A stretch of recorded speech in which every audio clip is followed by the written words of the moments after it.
बिस्मिल्लाहिर्रहमानिर्रहीम। अस्सलाम वालेकुम। मैं हूँ नासिर नकवी आयरन के साथ इब्तिदा रब्बुल इज़्ज़त के नाम से जिसने जान दी जहान दिया और दरूद सलाम मोहम्मद वाले मोहम्मद पर। नाज़रीन, हम और आप 75वां यौम आज़ादी मनाने की तैयारियाँ करें। पूरा मुल्क यानी तूल अर्ज़ में तैयारियाँ मुकम्मल हैं, बड़े जोश व खरोश से हो रही हैं। और साथ में ये नहीं बल्कि आज़ाद कश्मीर में भी और गिलगित बल्तिस्तान में भी इस आज़ादी का जश्न मनाया जा रहा है। डायमंड जुबली आज़ादी का जश्न हुकूमत पाकिस्तान ने भी खुसूसी तकारीब का इस पर एहतमाम किया है, सूबाई हुकूमतें भी कर रही हैं। लेकिन तहरीक इंसाफ के सरबराह इमरान खान चंद घंटे पहले यानी कल शाम के 7 बजे जो है वो हॉकी स्टेडियम लाहौर में एक जलसा से ख़िताब करेंगे और उन्होंने कहा कि मैं बताऊंगा कि हकीकी आज़ादी कैसे हासिल की जाती है। अब इसके असबाब क्या हैं, वजूहात क्या है, बातें क्या हैं, क्या मसले मसाइल हैं, इस पर मैं आपसे गुफ्तगू करूँगा आज़ादी के हवाले से। लेकिन पहले आपसे दरख्वास्त है कि आइए इनको सब्सक्राइब करें, लाइक करें, घंटी का बटन दबाना ना भूलें, बल्कि अपनी कीमती राय का भी इज़हार करें। जी नाज़रीन, डायमंड जुबली यानी 75वीं सालगिरह आज़ादी पाकिस्तान की। एक तरफ कौम आज़ादी मना रही है, आज़ादी की जश्न मना रही है, क्योंकि हमारे बड़ों ने, हमारे पुरखों ने, हमारे लीडरों ने, हमारे अकाबरीन ने इतनी क़ुरबानियाँ दी थी कि फ़रंगियों को दौड़ाने के लिए बहुत जद्दोजहद की थी। आज़ादी हासिल की 14 अगस्त 1947 को।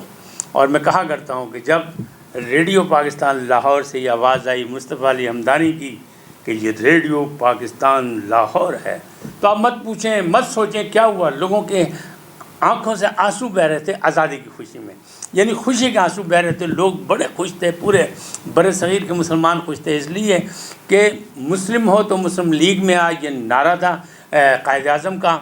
और कायद आज़म ने अपनी जद्दोजहद से, अपने किरदार से अंग्रेज़ों से लड़ाई लड़ी थी और कोई कुछ नहीं हुआ था, बल्कि कागज़ी लड़ाई लड़ी गई थी, जंग नहीं लड़ी गई, मार कुटाई नहीं हुई। मार कुटाई आज़ादी के बाद, ऐलान के बाद हुई। जो सिखों ने की या हिंदुओं ने की, वो मुसलमानों से वो जायदादी या गुस्सा, ये जो भी आप समझ लें, वो मसाइल थे। बहरहाल आपने देखा, सारी दुनिया जानती है, तारीख़ में मौजूद है कि किस तरह महाजरीन जो हिजरत करके इस सरज़मीन पर आए और उन्होंने यहाँ आते ही मत्था टेका, यानी सजदा किया इस सरज़मीन पे कि या अल्लाह तूने हमें आज़ाद फ़िज़ा दी। लेकिन आज 75 साल बाद जब गोल्डन जुबली मना रहे हैं, तो कायदे तहरीक इंसाफ यानी बर सग़ीर के, बल्कि दुनिया के एक नामवर लीडर, वो ये कह रहे हैं कि मैं कौम को बताऊंगा। कब? 14 अगस्त 2022 से सिर्फ 5 घंटे पहले लाहौर के हॉकी स्टेडियम में बताऊंगा कि हकीकी आज़ादी कैसे ली जाती है। यानी आज़ादी और हकीकी आज़ादी में फ़र्क हम क्यों का तो सुना था कि मुत्तहिदा कौमी मूवमेंट और हकीकी ग्रुप, वो तो सुना था। अब ये पहली दफ़ा सुन रहे हैं कि हकीकी आज़ादी क्या है। हमें 75 साल बाद याद आई। ये कौन सी आज़ादी चाहते हैं इमरान खान साहब, या कौम को किधर ले जाना चाहते हैं, ये वही बता सकते हैं। मैं कुछ नहीं कर सकता, ना मैं तनकीद कर सकता हूँ, ना मैं इसकी तारीफ़ कर सकता हूँ, इसलिए कि हमें पता है कि हमारे बुज़ुर्गों ने कितनी क़ुरबानियाँ दी, कितनी जद्दोजहद की, फिर ये पाकिस्तान ये सरज़मीन हासिल किया। और अल्लाह का लाख लाख शुक्र है, हम सही मानों में शुक्र अदा ही नहीं कर सकते। क्यों? इस आज़ाद फ़िज़ा की अगर कीमत पूछनी है तो फ़लस्तीनियों से पूछें, इसकी कीमत पूछनी है तो कश्मीरियों से पूछें, जिनकी 3 नस्लें जो कुर्बानी दे चुकी और अभी तक आज़ादी नहीं मिली। भारत हरदर्मी का मुजाहरा कर रहा है। अक़वाम मुत्तहिदा और दुनिया के अमन और सलामती के ठेकेदार जो हैं, इंसानी हुकूक़ के नंबरदार जो हैं, उनके कानों में शीशे डाल दिए गए, आँखें बंद हैं और वो कश्मीरियों की मदद नहीं कर रहे। लेकिन इंशाअल्लाह कश्मीर आज़ाद होगा, क्योंकि उनकी जद्दोजहद आज़ादी जो है और खून जो है उनका जाएगा, कभी नहीं जाएगा। लेकिन ये क्या करना चाहते हैं? एक वो देखें पहला काम क्या हुआ। आज़ादी का सबक सिखाने आ रहे हैं, गुर सिखाने आ रहे हैं। 5 घंटे पहले कौम को बताएंगे कि हकीकी आज़ादी कैसे हासिल की जा सकती है। तो एक बात तो याद रखें कि मैंने पहले भी कहा था कि अमेरिका से राब्ते हो चुके हैं। वो साजिशी अमेरिका जिसने साजिश करके इमरान खान की हुकूमत गिराई, अब फिर पसे पर्दा उनसे राब्ते हो चुके हैं। कि अदनान नामी शख्स ने उनसे राब्ते कराए हैं, वो इनकी वहाँ लॉबी बना रहा है अमेरिका में। दूसरी जानिब जो सफ़ीर वज़ीर आला KP को मिले महमूद खां को, तो कहते हैं कि उन्होंने भी जाके दूसरे कमरे में बात कराई इमरान खान साहब से, सफ़ीर अमेरिका से। बहरहाल ये ख़बरें हैं, خبریں بونس بھی ہوتی ہیں، خبریں صحیح بھی ہوتی ہیں، خبریں افواہ بھی ثابت ہوتی ہیں، اور افواہ خبریں بھی بنتی ہیں، یہ بات تو پکی ہے۔ لہٰذا یہ معاملات اپنی جگہ۔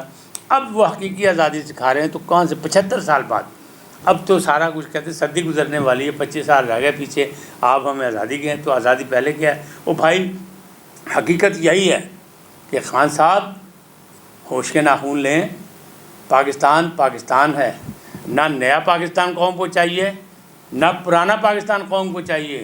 قوم کو وہ پاکستان چاہیے جو خواب تھا علامہ اقبال کا، حضرت علامہ اقبال مفکر پاکستان، شاعر مشرق نے جو خواب دیکھا تھا کہ مسلمانوں کی الگ ریاست جہاں وہ آزادی کے ساتھ رہ سکیں، بلکہ اقلیتوں کے حقوق بھی دے سکیں، ان کو بھی ساتھ لے کے چل سکیں۔ اور پھر آپ نے دیکھا کہ 14 اگست 1947 کو اگر آزادی نصیب ہوئی تو اس میں صرف مسلمان شامل نہیں تھے، اس خطے کی اقلیت میں جو رہنے والے تھے، ہندو، سکھ اور عیسائی، پارسی، سب شامل تھے، اور انہوں نے مل کے جب کیا، اور پاکستان میں موجود ہیں کہ پاکستان میں جب پہلا وزیر قانون بنا وہ کون تھا؟ وہ ہندو تھا، یہ بھی موجود ہے۔ پھر کتنے جسٹس رہے ہندو۔ تو اسی طرح عیسائیوں کا اگر آپ دیکھیں تو مشنری طور پر انہوں نے تعلیم اور صحت کے شعبے میں بڑا کردار ادا کیا۔ تو پاکستان سب کا گلدستہ ہے، ہمیں وہ پاکستان چاہیے جو قائد اعظم کا پاکستان ہو، جو علامہ اقبال کا پاکستان ہو، جہاں حقوق انسانی سلب نہ کیے جائیں۔ آپ کی حکومت میں بھی انصاف نہیں ملا، لوگوں کو بڑا شک تھا، بڑوں کو خوش فہمی تھی کہ وہاں انصاف ملے گا۔ آج بھی آپ انصاف کی بات کر رہے ہیں، انسانی حقوق کی بات کر رہے ہیں، آپ رواداری کی بات کر رہے ہیں، لیکن جب آپ اقتدار میں تھے تو معافی چاہتا ہوں، آپ نے نہ میڈیا کے ساتھ اچھا کیا، نہ آپ نے سیاستدانوں کے ساتھ اچھا کیا۔ اب وہی ساری چیزیں ریباؤنڈ ہو کے آپ کے اوپر آئی ہیں تو آپ پریشان ہیں۔ پریشان نہ ہو، سیاست میں سب کچھ ہوتا ہے، اتار چڑھاؤ ہوتا رہتا ہے، لیکن یہ جو آپ درس دے رہے ہیں کہ حقیقی آزادی کیسے لی جاتی ہے میں بتاؤں گا، تو معافی چاہتا ہوں، یہ ایک اچھا نعرہ نہیں ہے کہ آپ بتائیں گے اب اور کب 75 سال کے بعد کہ حقیقی آزادی کیا ہوتی ہے۔ 3.5 سال آپ نے نہیں بتایا کہ حقیقی آزادی کیا ہوتی ہے، اب آپ بتانے لگے، اور صرف پلاٹینم جوبلی کی تقریبات کے آغاز سے 5 گھنٹے پہلے، یعنی 13 اگست کی رات 7 بجے۔ اچھا ایک اور ہے، آپ نے جگہ کون سی منتخب کی ہے؟ National hockey stadium.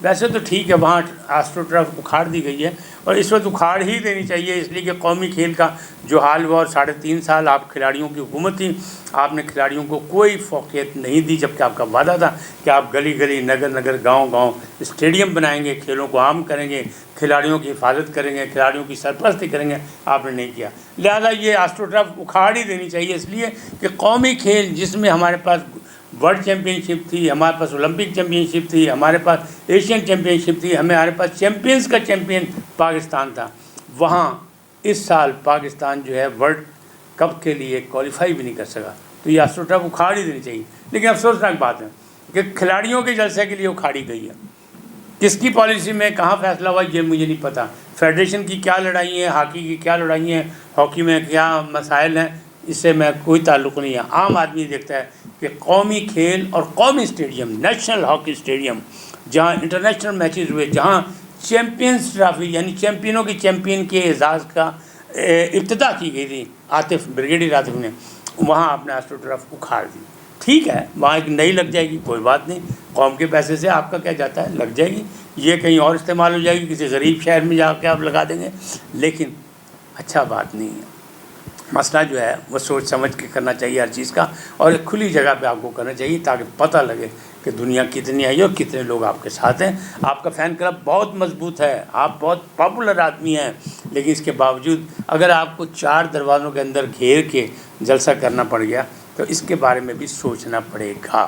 آج اتنا ہی، پھر ملیں گے کسی نئے عنوان کے ساتھ۔ آپ اجازت دیں، لیکن جانے سے پہلے آپ INN کو سبسکرائب کر لیں، لائک کر دیں، اور گھنٹی کا بٹن دبانا نہ بھولیں، بلکہ اپنی قیمتی رائے کا بھی اظہار کریں۔